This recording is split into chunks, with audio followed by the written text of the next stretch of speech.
Hello mga ka-idol. Ito tayo ngayon oh. Sarap ng pulutan sa corridors mga ka-idol oh. Ito mga ka-idol ay katas ng basketball kanina, NBA. Pustahan ito mga ka-idol eh. Yung Indiana at saka OKC. Kung sino ang manalo, adi ang talo, siya ang bibili ng alak ganon. Tama mga ka-idol oh. Ayan, yung mga ka-idol. Talos bahaw. Mga ka-idol, panalo ako mga ka-idol kaya oh, tama mo, binili nila oh. Ayan mga ka-idol oh. Yan, ayan ang katas ng laban ng NBA. Yung OKC at saka Indiana. Yan mga ka-idol. Ang talo, yun ang nagbili. Ayan mga ka-idol oh. Masarap ng pulutan oh. Yan. Lasing na naman si Idol. Hindi na natin pakita mga mukha nila kasi mga talo. Galit. Akong panalo eh. Magalit yan mga ka-idol kaya si talo eh. Siyempre nanalo tayo eh. Yan.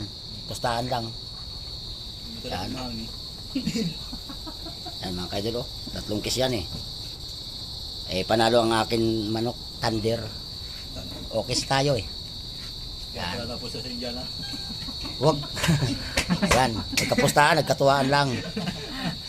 Yan mga May ka-idol. laban-laban eh. Abot yung 7 eh. Kundi lang yung turing isa kanina noon. Hindi, at saka si Kuan pati, si ano? Hariberton eh. Nakakuha ng tuhod pala. Injury na. Oh, injury. Ito. Nakasaklay. Punit ito. Saka lamang pati ng OKC dahil bahay nila eh. Oo, bahay din ng OKC. Lugi talaga ang... Yung pagkaganda na. Kasi nag-apat ang OKC eh. Yung Indiana eh. Yan ang katas ng basketball ng NBA. Yan. Advantage na pag Okay.